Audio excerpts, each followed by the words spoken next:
So this celebration, or this meeting, the conference, is in line with that continued liberation.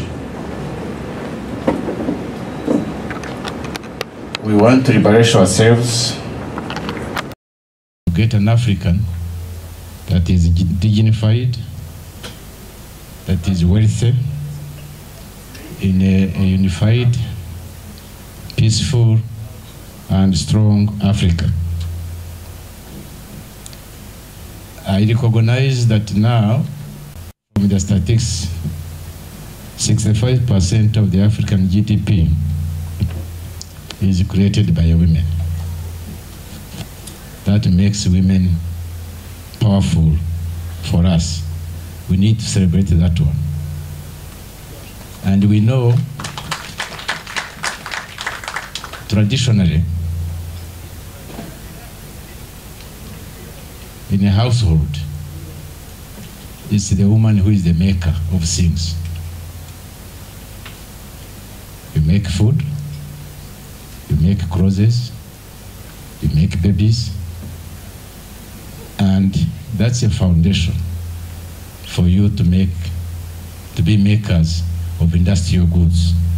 I celebrate also that when I go to textile industries, most of the people there are women. And that making culture of the women can easily contribute to an industrialized Africa.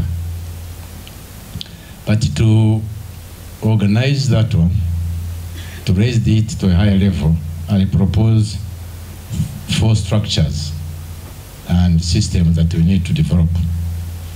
First of all, we need to increase our capacity building for the woman in 3 levels: the level of knowledge, the level of intellect, and the level of innovation.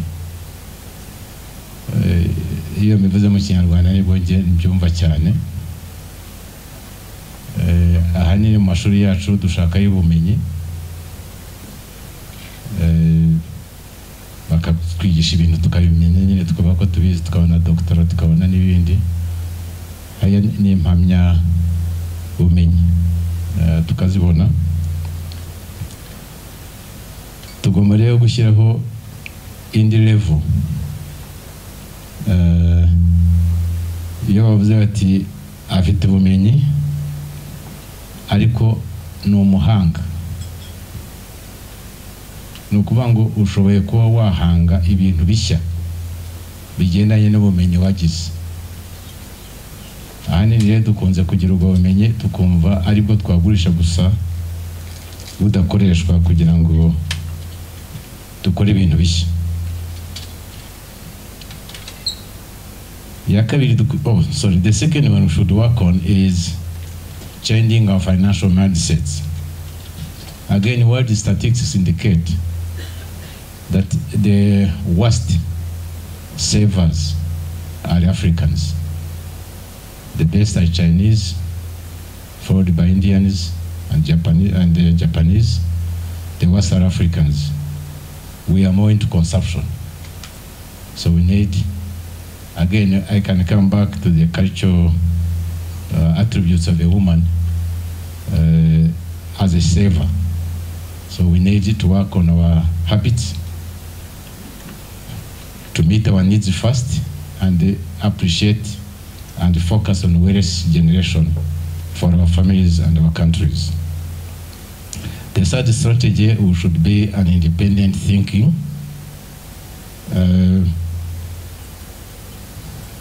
My chairman for this movement the other day told me an interesting story that I can tell. I talked about it in the news media, I can say it again.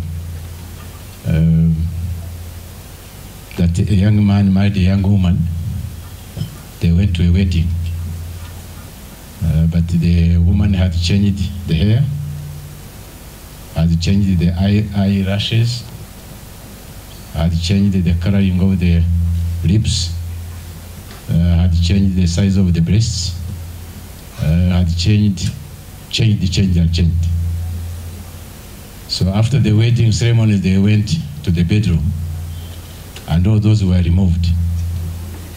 So he got surprised and said, "Are you the one I married?" To me, that is even deeper than it sounds. That we need to be proud of ourselves, the way we are created, and work to create the costumes of our culture. Be proud of them so that we don't become markets of those ones who teach us otherwise. This morning I was disheartened to read in the newspaper that 87% of the Kenyan youth would prefer to live elsewhere than Kenya. That if they get an opportunity, they would get out of the country. It brought to my mind a fundamental saying in our language. Ngo uga imfura ziwabo ahora yimuka. Basically iyo uvuze ngo iwacu ntabwo bimeze neza nakwigendera, uba wihunga. Ibyiza no kuvuga ngo iwacu ntibimeze neza nahura nande ngo dufatanye kubikemura bishyire mu buryo. But then the conditioning responsible to ourselves and seeking solutions from other people's lands and way of doing things is very negative to that one. So we need to have an independent mindset, focused on self-belief and self-appreciation as Africans to move forward. The fourth strategy is integration.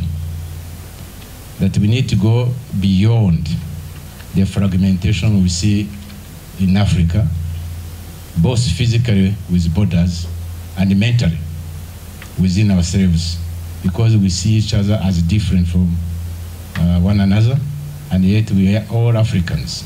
We all have a black color. The whole world knows we are one. It's honor us that know we are different. So we needed to find out from this meeting how we can integrate our thinking and our actions and our economies. I'm sure where the men are slow because of the egos, the women can start integrating, discussing, and trading with each other. Those from Cameroon, from Nigeria, from Ivory Coast, and Rwanda.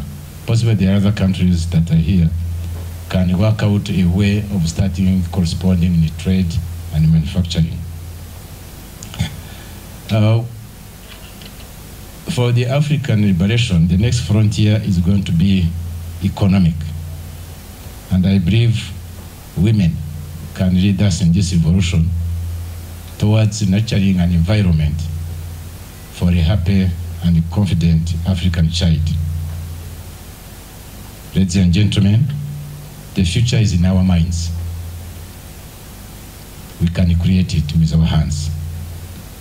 But let us create it as fast as we can. I thank you very much.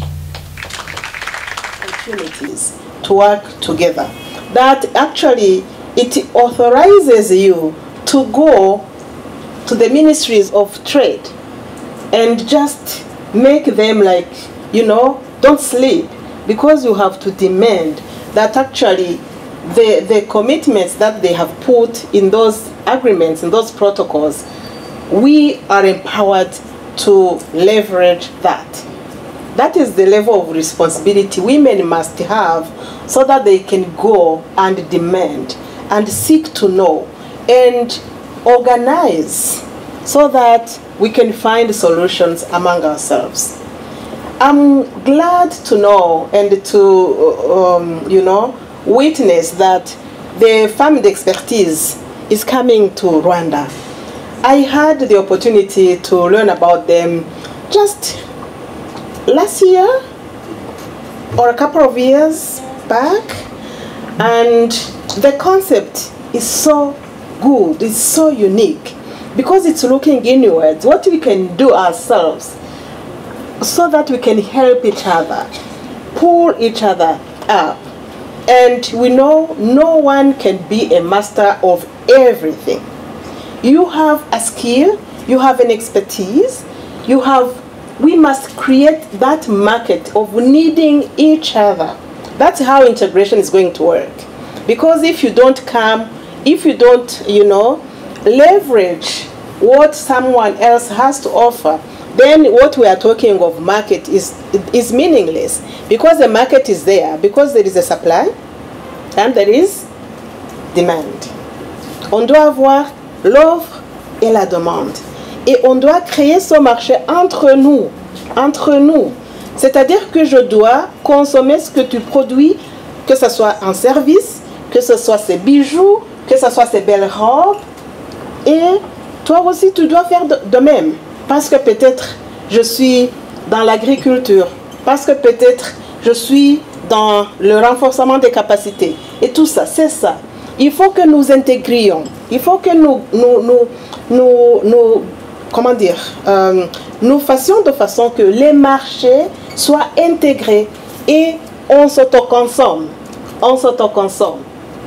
C'est ce que aujourd'hui le monde nous enseigne. You're seeing policies of protectionism, the tariff wars,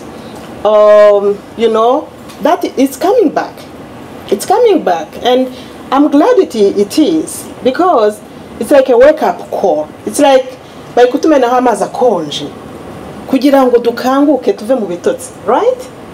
So we need to realize that actually until we do it ourselves, and until we know how to attract those investors to come and invest in ourselves, until we retain the capital that is out there and here in our country, by acting smart, by integrating our value chains so that, we retain as much value as possible within ourselves, then we are going just to keep crying. Crying for what? For aid?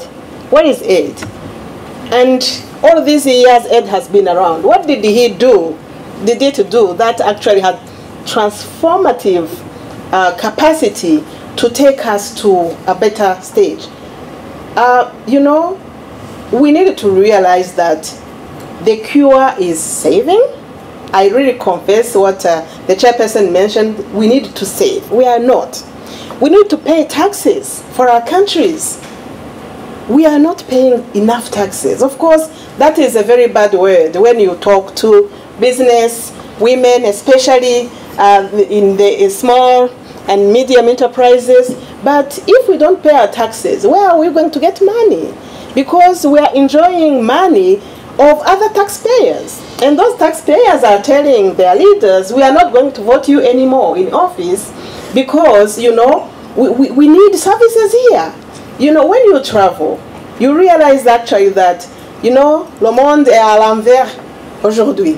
So we are those people who used to actually say that they are, maybe they are using aid for other things that we know that that it's serving for. But we need to realize that we need to awaken the talent that is in us, to come together, to organize, to collaborate, to save, and to invest. It's not everyone who is going to be an entrepreneur, maybe have a company. I was talking to the PSF chairperson, and that she was updating me that now she has even ventured in mining. And I say, wow, because, I mean, it's admirable to see what women are daring to do.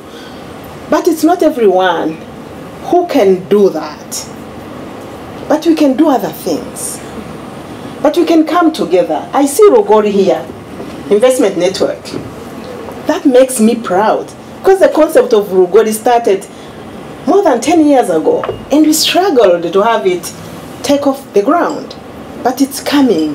You know, we can put our little savings together. I'm glad that women know how to save.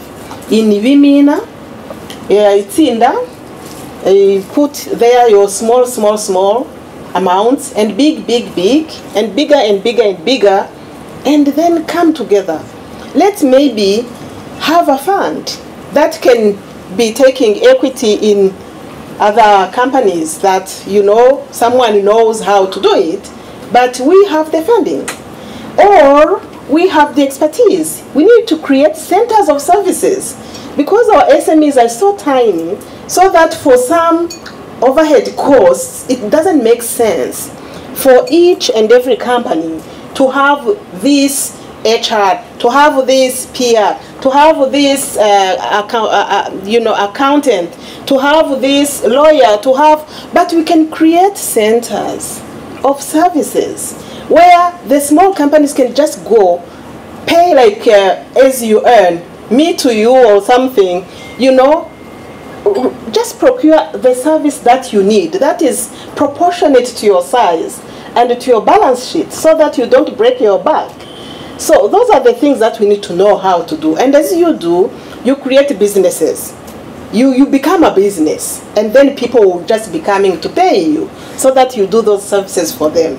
So let me stop here, but tell you that today we are being challenged to take responsibility as Africa by coming together, by integrating more, by collaborating. Mais avant que je ne puisse parler, je voudrais ici rendre hommage à ce pays, Rwanda, dans lequel je me trouve. Et je suis obligé de dire que mon pays, la République centrafricaine, à un moment, avant de rentrer dans notre contexte, a traversé une période très très difficile. Et aujourd'hui, on a la stabilité grâce à l'implication du Rwanda.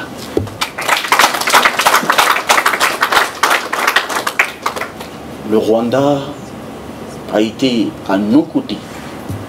C'est grâce au Rwanda, bien sûr avec d'autres amis, mais l'implication du Rwanda a été à un niveau très supérieur pour que la stabilité, pour un pays qui traverse pratiquement 50 ans de guerre civile, le Rwanda a cette expérience de maîtriser la situation, et grâce à l'expérience du Rwanda, on a réussi à maîtriser. Et donc à tous les Rwandais, je vous rends hommage et je vous dis merci.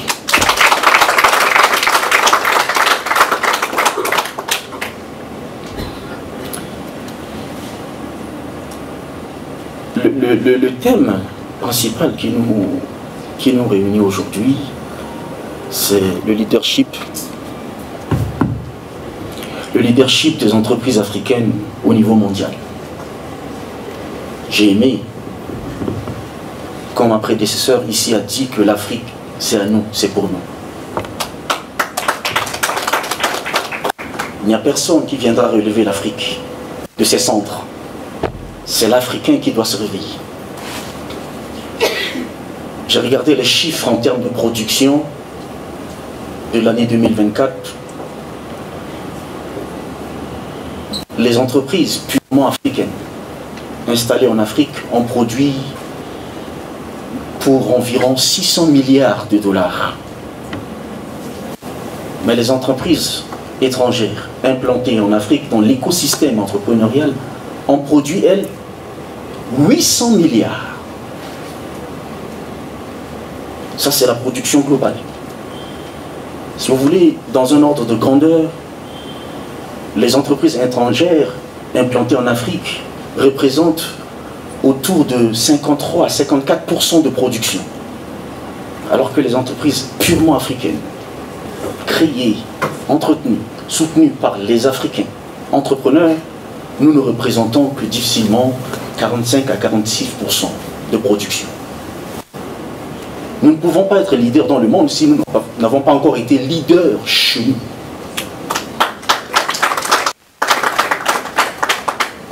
Vous savez, puisque moi je suis chrétien, un des grands leaders de la Bible qui s'appelle Jésus a dit, non c'est pas Jésus, je pense que c'est l'apôtre Paul, qui a dit, celui qui veut être leader dans l'église doit d'abord être leader dans sa maison. Si tu n'es pas quelqu'un qui sait prendre soin de ta maison, tu ne peux pas prétendre prendre soin d'une église, d'une assemblée, des entités extérieures à toi. Je dis ça pour vous révolter. Tant qu'on n'a pas encore le dessus en Afrique, nous ne pouvons pas parler de notre leadership dans le monde. Il y a un travail à faire au niveau africain. Donc ce thème, ça mérite non seulement le débat, mais ça doit appeler à l'action. À l'action. Pour des femmes africaines qui se réveillent désormais et qui veulent prendre la destinée de l'Afrique en main. Pour des hommes qui veulent que désormais l'Afrique aussi se situe parmi les premiers dans le monde. Ça nous interpelle. Mais est-ce qu'en Afrique nous avons eu des leaders dans le domaine d'entreprise? Il y a Dangote Group qui a fait de l'industrie du ciment une référence. Il faut partir de ces modèles-là. Si Dangote Group a réussi à devenir un modèle, une référence, non seulement en Afrique, mais dans le monde, nous pouvons partir de l'exemple de Dangote Group. Je ne peux citer pas que Dangote Group, il y a MTN, il y a Safaricom, qui, dans le domaine de la technologie, ont prouvé qu'en Afrique, il y a des leaders entrepreneurs qui ont un background, qui ont une qualité, qui ont une compétence. Il nous faut nous inspirer de ces modèles. Si nous voulons changer l'image des entreprises africaines, qui s'imposent d'abord chez elles, puis dans le monde, il faut partir de ces modèles. Ces modèles, et d'ailleurs, je souhaiterais que les organisateurs à la 5e édition puissent s'intéresser à ces entreprises modèles, afin qu'elles-mêmes puissent prendre parole et nous dire comment ils ont fait. Parce qu'ils n'ont pas deux têtes, ils n'ont qu'une seule tête comme nous tous ici. Et ce sont des Africains comme nous. Je répète, si on n'a pas encore le lead en Afrique, on ne pourra pas prétendre aller faire la bataille pour avoir le lead au niveau mondial. Pourquoi est-ce que les entreprises étrangères implantées en Afrique continuent à avoir le dessus? Ça devrait nous choquer, ça devrait nous alerter. Ça devrait nous alerter. Donc il faut partir de ces modèles-là. Comment est-ce que, jusqu'en 2024, cette Afrique qui a des potentiels, d'ailleurs naturels, qui a des qualités, ce n'est pas la demande qui est absente. La demande, elle est là. Mais pourquoi l'offre ne suit pas en ce qui concerne les entreprises purement africaines? Et que cette offre-là, cette demande est principalement captée par les entreprises étrangères implantées chez nous. Ça doit nous choquer. Ce chiffre de 53, 54 contre 46, nous devons le garder à l'esprit et nous disons, focus sur 5 ans, nous devons inverser la tendance. Nous devons réussir à inverser la tendance. Personne ne peut avancer, aucune entité ne peut avancer s'il ne se fixe pas des objectifs chiffrés. Ce sont des objectifs chiffrés qui vont nous pousser à adapter nos stratégies, à améliorer nos conditions et à regarder de près qu'est-ce qui nous limite, qu'est-ce qui nous bloque. Il nous faut nous dire, nous-mêmes, femmes et hommes entrepreneurs africains, que d'ici 3 ans, d'ici 4 ans, d'ici 5 ans, cette tendance doit être inversée. Elle est bonne. Puisque avant 2024, on était en deçà des 40%. nous devons ces 47-46% grâce à l'effort des femmes africaines qui ont décidé de se relever, qui ont décidé de s'engager. Nous le devons grâce aussi à beaucoup d'efforts, puisque désormais l'Afrique se réveille. L'Afrique qui mettait la femme à la marge, l'Afrique qui voyait en la femme que des ménagères, l'Afrique qui voyait en la femme que des incubateurs d'enfants. Désormais, l'Afrique pense et croit que la femme aussi est incubateur d'entreprise. C'est de ça qu'il s'agit. Donc partons de ce modèle. Et ce chiffre qui est choquant ici, qui prouve que les entreprises étrangères implantées en Afrique produisent plus que nous appelle à regarder quelles sont les contraintes et quelles sont les opportunités. Nous savons que c'est très important à un moment donné, et ça fait partie des objectifs de ce congrès. Il faut analyser les contraintes et parallèlement dire quelles sont les opportunités. Nous avons beaucoup de contraintes, ça c'est vrai. Il y a ces complexités des réglementations. Il y a ce problème lié aux infrastructures. Il y a ce problème lié à la source d'énergie. Il y a beaucoup de pays, en Afrique encore, quelle que soit la détermination des entrepreneurs, mais qui sont bloqués parce qu'il n'y a pas de source d'énergie permanente, qui leur permet d'assurer une production permanente, qui répond bien sûr aux besoins du marché. Ces contraintes infrastructurelles sont des raisons qui doivent nous amener à pousser nos gouvernements par des recommandations concrètes qui permettent d'un côté au gouvernement qui est là pour appuyer le secteur privé à trouver les voies et moyens pour que ces contraintes ne puissent pas désormais limiter la production des entreprises africaines. Nous avons, au-delà de ces réglementations et ces complexités, cette volonté d'accepter la qualité de produits ou du service de notre propre frère africain. On est encore prisé par les produits et les services occidentaux. L'Africain n'a pas encore accepté que son frère, sa sœur, en tant qu'entreprise, peut lui donner un résultat recherché. Nous sommes aujourd'hui, et c'est l'une des raisons, je pense, puisque le ZLECAf qui est arrivé, vous savez, la zone de libre-échange Afrique continentale, qui est une opportunité, bien sûr, parce qu'on va en parler. ZLECAf, qui est une opportunité, puisque désormais le marché est élargi, ça permet une intégration sous-régionale et régionale, ça permet aux entreprises africaines désormais, que nous sommes, que vous êtes, d'avoir des nouvelles opportunités, parce que des nouveaux marchés s'ouvrent.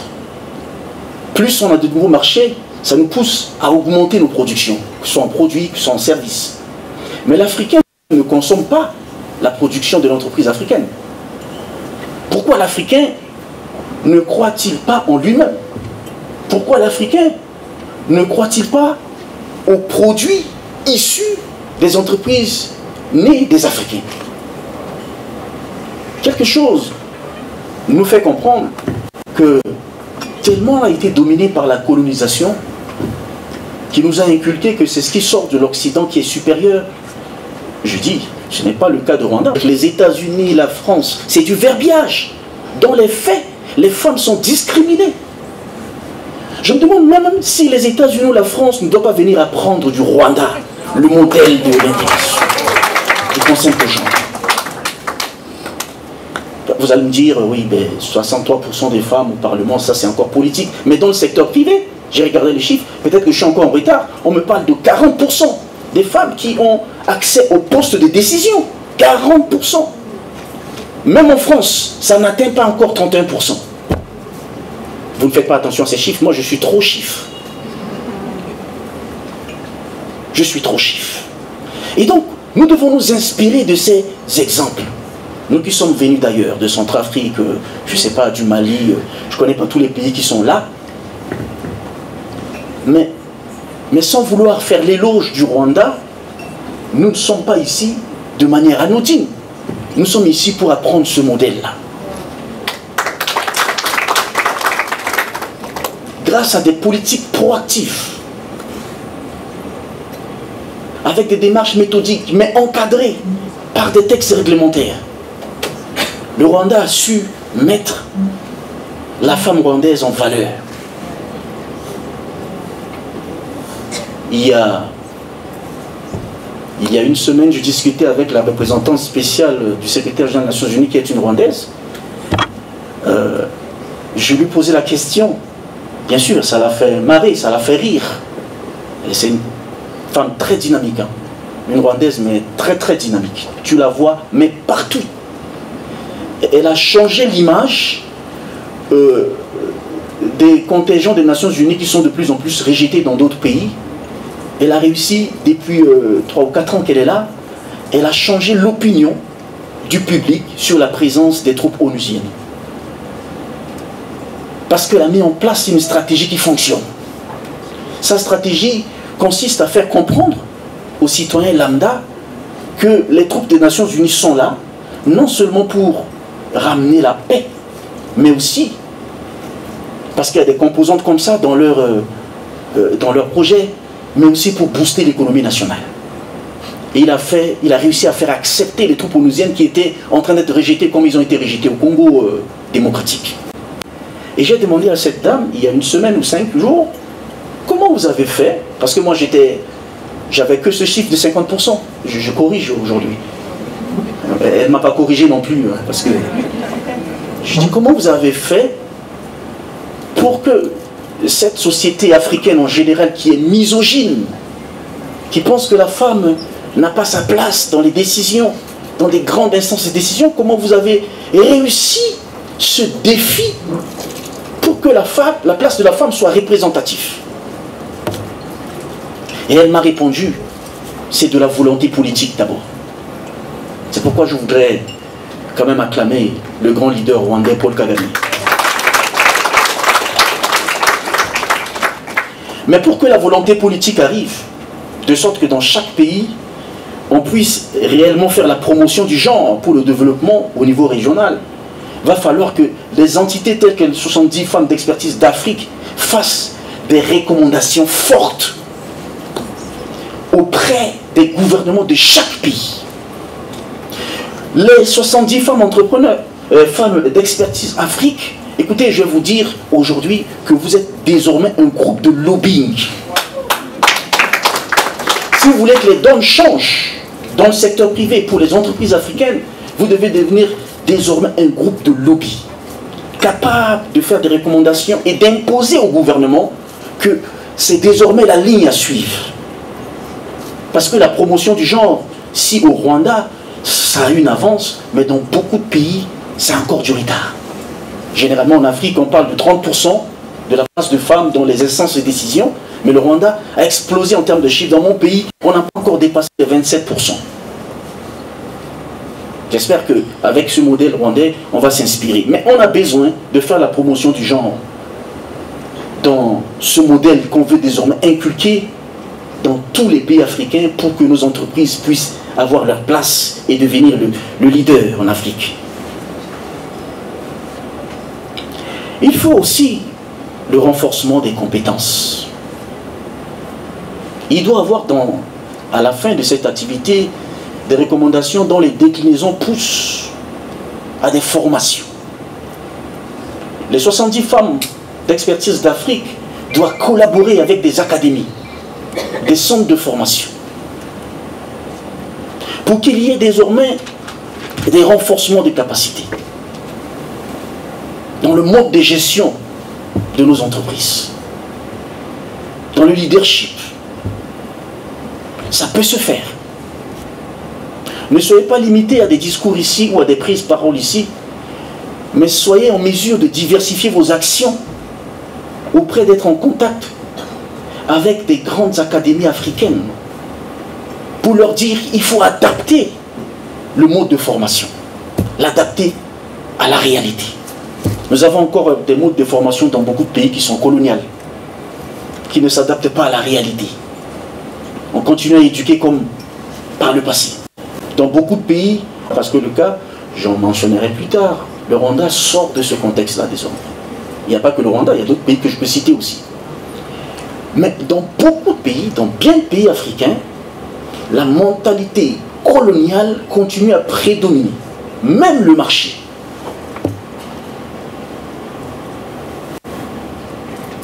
La nature des produits donnés, mis sur le marché par les entreprises africaines, ces produits ne sont pas prisés par l'Africain lui-même.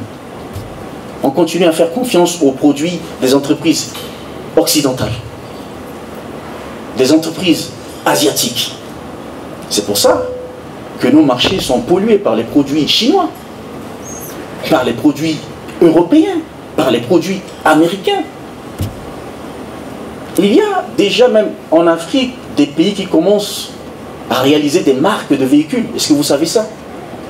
Mais l'Africain va vouloir toujours consommer les véhicules occidentaux, va vouloir consommer les véhicules européens.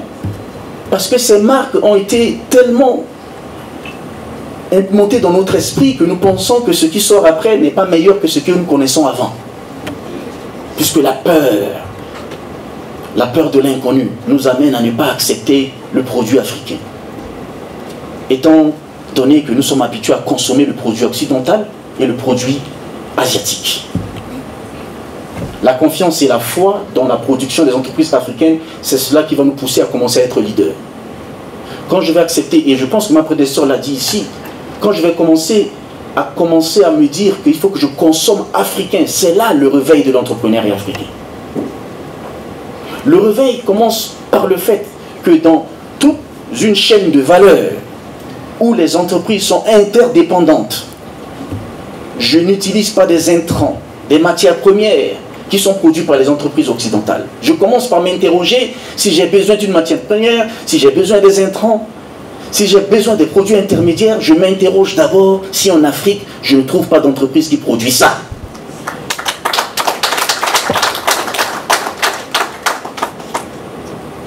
Et le ZLECAf est là pour nous aider. Désormais, on lève toutes ces contraintes, ces barrières. Le marché devient large.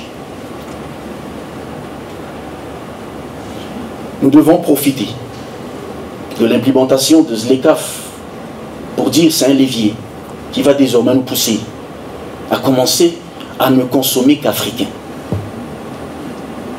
Vous êtes dans les services, vous êtes dans la production, soyez interdépendants entre vous. À travers le réseau des 70 femmes entrepreneurs, que ça puisse devenir non seulement un réseau de discours, pas seulement un réseau de tables rondes où on discute sur des choses sur lesquelles, à la sortie de cette activité, on ne serait pas capable de s'engager concrètement. Je dois identifier quelle autre entreprise au Rwanda, au Congo, en Centrafrique, au Burkina Faso, en Côte d'Ivoire, produit quoi dans les matières que j'en ai besoin pour la production dans mon entreprise. Le réseautage entre les entreprises africaines est très capital si nous voulons sortir de l'ornière. Mais nous ne pouvons réussir parce que, effectivement, nous impliquons dans notre démarche la promotion du genre.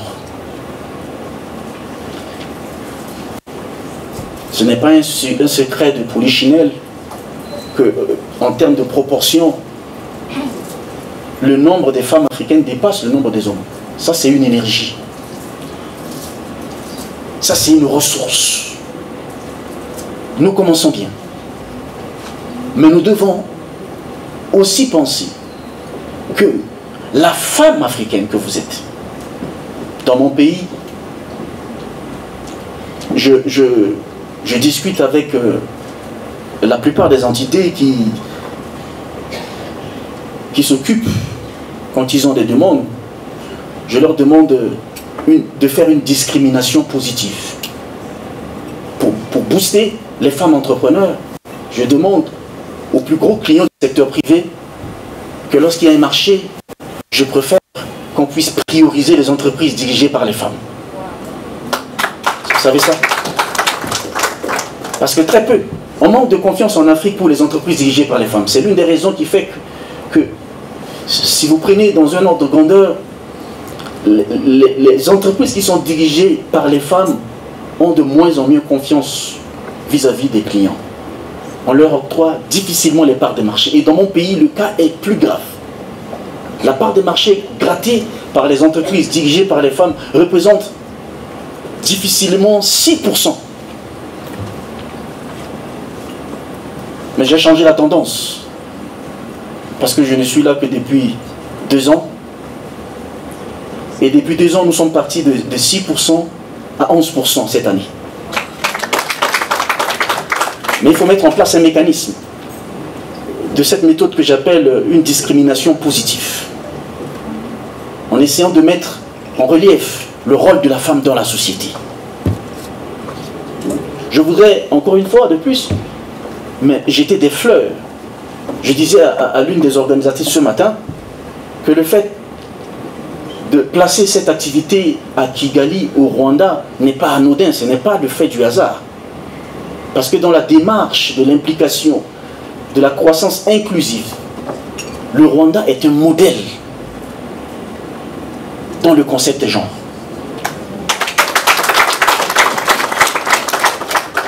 Je regarde le chiffre et il paraît que dans le Parlement rwandais, il y a 50% de femmes. Maintenant, je suis en retard. 63%.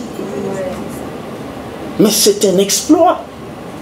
Sans flatter, le Rwanda est le seul modèle où la femme a sa place. Et ça, c'est dans le monde entier. Même dans les pays dits démocratiques, la parité hommes et femmes, en ce qui concerne les femmes, est nettement inférieure. Allez regarder les chiffres dans ces pays qui se disent démocratiques. Excellence, Monsieur le Ministre, distinguished guests, esteemed entrepreneurs, ladies and gentlemen, all protocol observed. Good morning, bonjour, Madame Tse. It's my great pleasure and honor to stand before you today to launch Farm Expertise Rwanda, an initiative that resonates deeply with the mission of the Private Sector Federation to build dynamic, inclusive and resilient business environment that empowers every entrepreneur, especially women. I wish to begin by warmly welcome our guests from across the continent and beyond. The Ivory Coast, Cameroon, Central Africa, France, Canada, and our Pan-African community.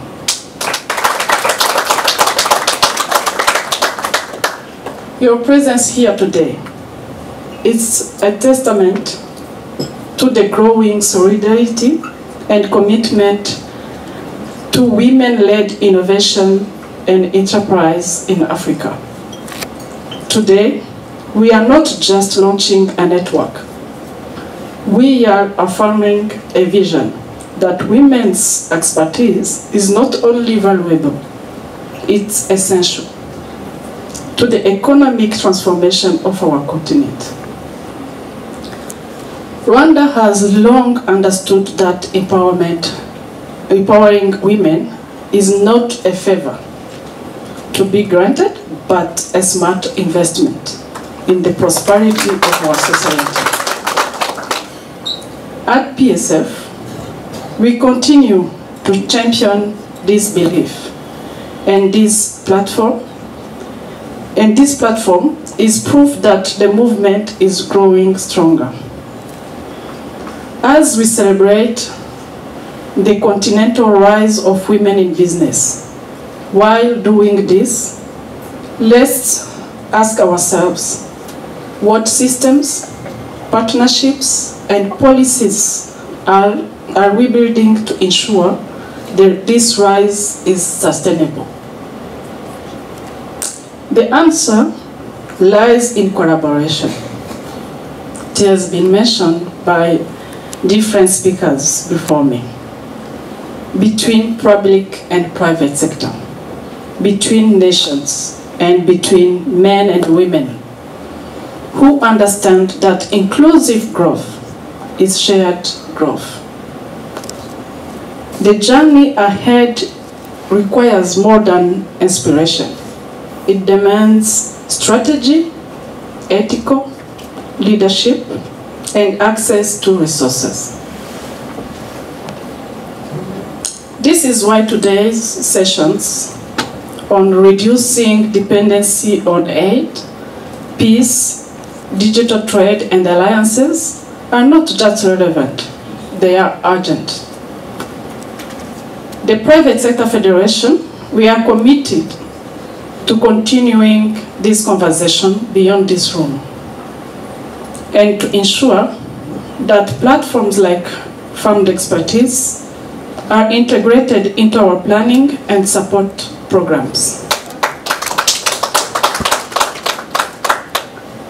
We will continue advocating for policies and create room for women-led enterprises to thrive not just in Rwanda, but across Africa.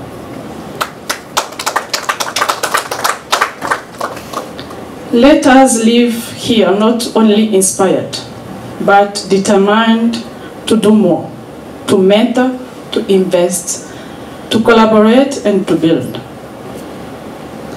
On behalf of the Private Sector Federation of Rwanda, I commend the work behind this platform. Our special thanks to the leaders of Farmed Expertise, to our government of Rwanda, the Pan-African Movement, the Specialized Cluster, and its partner GIZ, Rugori, Copedu, and others. I look forward to witnessing the innovation, resilience, and leadership that will engage from this powerful gathering. Thank you very much. Merci beaucoup. Je pense que la salle est pleine de femmes. Mais aujourd'hui, on va commencer avec Monsieur le ministre, même si on dit ladies first. But we'd like to start with the minister. Monsieur le ministre, une petite question. Comment est-ce que le gouvernement peut-il collaborer efficacement avec le secteur privé pour assurer que les cadres de relèvement post-conflit influent des incitations spécifiques pour les entreprises dirigées par les femmes? Merci. C'est une question politico-technique. C'est un mélange politico-technique. Rien ne peut entre le secteur privé et le gouvernement sans la mise en place d'un dialogue public-privé. Je parlais ce matin de benchmarking, qui est le fondamental. Si on veut, bon, si vous voulez, parce que la question, si vous voulez que je parle de l'exemple post-conflit, comme dans chez nous, pour réussir à relancer l'économie. Alors, il faut partir du principe qu'en Afrique en général, et quelqu'un a donné le chiffre tout à l'heure ici, la proportion des femmes est supérieure à celle des hommes. On parle de 51%. C'est un peu le cas généralement dans la majeure partie des pays africains. Ce chiffre de 51%, je l'avais dit dans ma communication, ce sont des énergies qui font faire une synergie. Et d'ailleurs, les 70 femmes d'expertise d'Afrique, c'est déjà une synergie qui commence. On ne peut réussir que lorsque les deux entités, publiques et privées, s'asseyent et partent du constat. Qu'est-ce qui peut favoriser la relance du secteur privé? On le sait aujourd'hui que c'est le secteur privé qui doit être le créateur d'emplois, le créateur de la richesse. Le Rwanda en est un modèle, c'est pour ça que le Rwanda aujourd'hui décolle, il faut reconnaître. Le secteur public connaît ça aussi. Maintenant, le nœud du problème, c'est de savoir pourquoi est-ce que dans certains pays, le secteur privé n'avance pas. J'ai donné un exemple tout à l'heure. Dans la plupart des cas, le secteur privé n'avance pas. Mais quand on regarde la proportion, c'est beaucoup plus le groupe des femmes entrepreneurs, c'est-à-dire que les entreprises qui sont dirigées par les femmes qui sont, pour la plupart des cas, marginalisées. Marginalisées dans l'accès au marché. J'ai donné le chiffre, vous prenez le cas de mon pays, avant qu'on puisse commencer vraiment à se lancer, quand j'ai pris les fonctions et que dans ma lettre de mission, on m'a demandé d'entamer l'autonomisation des femmes. J'ai voulu d'abord partir du constat. Quelle est la part du marché que les entreprises dirigées par les femmes grattent? Et j'étais choqué parce que le chiffre donne 6, difficilement 7%. Alors, il faut s'asseoir et dire pourquoi les entreprises dirigées par les femmes ne grattent pas la part sérieuse du marché. Il y a le fait d'abord que nous sommes en Afrique généralement une société misogyne, où on pense que la femme n'a pas assez de qualité, n'a pas assez de compétences pour donner en termes de services et de produits quelque chose de qualité. Mais ça, c'est des appréhensions. Dans les faits, et moi j'ai donné cet exemple un jour devant plusieurs acteurs du secteur privé, j'ai dit, généralement nous tous, quand nous sommes à l'école, à l'université, nous fréquentons aussi avec les femmes. À l'issue des évaluations, il ne faut pas avoir honte de le dire, quand on présente les résultats, mais il y a, dans la plupart des cas, les femmes nous dépassent quand on nous évalue. Qu'est-ce qui dit que les femmes n'ont pas assez de compétences pour donner plus de résultats? Ça, c'est d'abord ça. Donc, il faut dépasser cette misogynie et de penser que la femme peut produire les mêmes résultats que l'homme. Ça, c'est d'un. Donc, la femme peut avoir aussi les compétences requises que les hommes ont pour apporter un résultat recherché. Mais ces genres de problèmes ne peuvent être identifiés que lorsqu'on établit un dialogue. On s'assoit et on dit bloc. Et de manière générale, en Afrique, tant qu'on ne commence pas par ça, on ne pourra jamais y parvenir. Alors, la meilleure méthode, je le dis, ça passe par le dialogue public-privé. Chaque État, chaque gouvernement qui commence par s'asseoir pour commencer à discuter de problèmes a déjà 80% de solutions. Quelqu'un a dit, et je suis d'accord avec cette personne, si vous avez une perception, une vision, une projection, et que vous pouvez vous asseoir et l'écrire correctement, vous avez résolu le problème à 80%. Il ne suffit pas d'identifier le problème, mais de dire, voici le problème et voici la manière dont je vais trouver la solution. Une idée, quand elle est conçue, il faut l'accoucher sur un document. Il faut fixer les deadlines, comment atteindre ces objectifs-là. Il faut élaborer des stratégies. Mais avec qui? Donc, ça passe par le dialogue public-privé. Et ça, le travail que nous faisons aujourd'hui à Kigali fait partie des vraies pistes de solution à ce problème.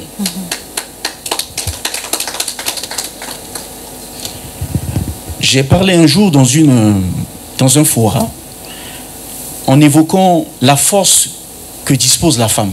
On dit naturellement que la femme est la créature faible. Bon, ça, c'est ce qu'on nous a fait comprendre. On a grandi avec ça. Mais le courage qu'une femme a, je vous dis en toute honnêteté, les yeux dans les yeux, l'homme n'a pas. Le courage que la femme a, l'homme n'a pas. Je veux dire, dans mon village, on donne cet exemple souvent pour essayer de définir la force de la femme. On dit,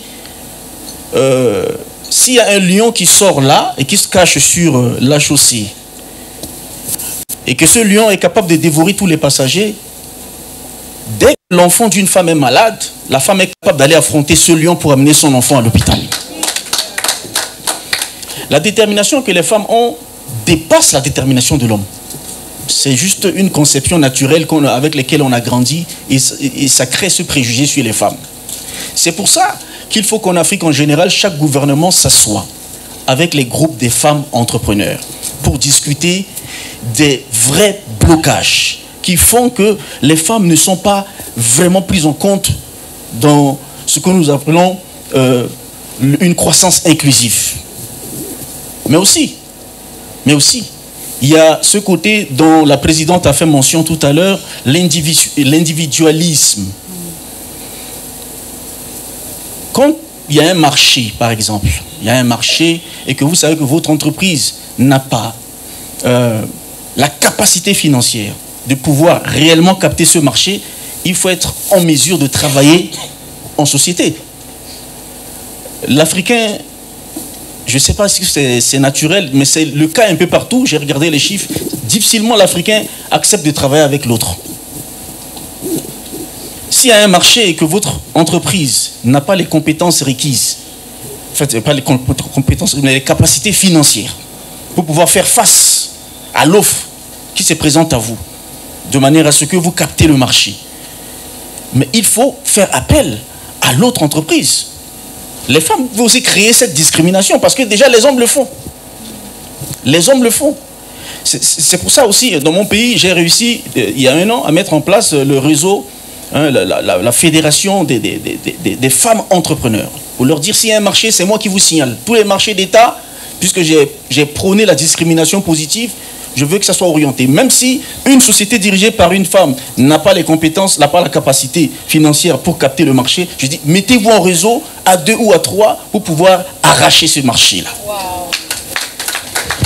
Donc, la deuxième solution, c'est la capacité. Une fois que les problèmes sont identifiés, c'est aussi la capacité de se mettre en réseau. La capacité de se regrouper pour arracher un marché. C'est cette mentalité qui nous amène à ne pas créer des groupes, qui fait que nous laissons nos marchés captés par les entreprises étrangères installées chez nous. Parce qu'ils sont capables de le faire. Parce que, quelle est la solution face à ces contraintes liées aux difficultés d'accès au financement? C'est la possibilité de se mettre en groupe. Et ça ne peut pas seulement se limiter au niveau local. C'est-à-dire qu'entre entreprises rwandaises, entre les entreprises dirigées par les Rwandaises, vous pouvez mettre en réseau sur beaucoup de marchés à l'international. C'est pourquoi le réseau des 70 femmes d'expertise d'Afrique doit aussi créer cette plateforme, je vous ai dit tout à l'heure, d'aller au-delà des discours. Ça doit être un réseau de communication sur les opportunités d'affaires dans tous les pays d'Afrique. Vous devez avoir cette capacité de se communiquer entre vous. Les communications doivent être tellement fluides que des entreprises ici au Rwanda peuvent arracher des marchés en Centrafrique, peuvent arracher des marchés au Gabon. Ça se fait en se mettant en réseau. Si on réussit à parler, à identifier le problème, si on réussit à se mettre en réseau, si on réussit à se communiquer entre nous, on commence à être de plus en plus fort. On va dépasser les frontières.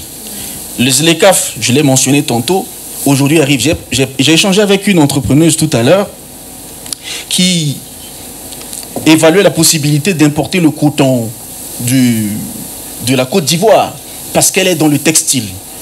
Mais elle est bloquée parce qu'il y a la question des infrastructures.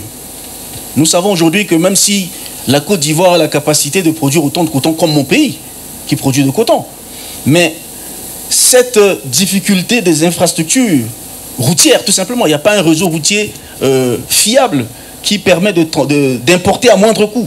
Souvent, quand tu évalues ça, tu importes facilement, et c'est ce que l'entrepreneur m'a dit, elle a évalué, ça coûte moins cher d'importer de la Chine que d'importer de la Côte d'Ivoire. Vous voyez comment c'est choquant? Et ça se discute dans le dialogue public-privé où ce problème peut être partagé avec le gouvernement pour dire, si vous voulez soutenir le secteur privé, il faut améliorer le réseau routier. Il nous faut des infrastructures. Ça, c'est le rôle du gouvernement. C'est dans le dialogue public-privé que vous pouvez mettre le gouvernement devant ses propres responsabilités. Parce qu'on l'a mentionné tout à l'heure ici, tout est question de volonté politique. Maintenant, si le gouvernement n'est pas mis en cause dans ce genre de dialogue, ne pourra pas se rendre compte que chaque fois que le secteur privé n'est pas fort, c'est aussi de sa responsabilité. Et donc, c'est pourquoi il faut mettre le dialogue public-privé en premier, la capacité de se mettre en réseau en second, mais aussi la capacité de se mettre en groupe pour arracher de plus en plus la part du marché en Afrique. Je vous assure, si on commence à s'organiser de cette manière, on va évaluer d'ici 3 ans, 4 ans, qu'en termes de production globale, produits ou services, nous allons commencer à surpasser les entreprises étrangères installées chez nous. Je crois que ce sont les quelques éléments. Merci.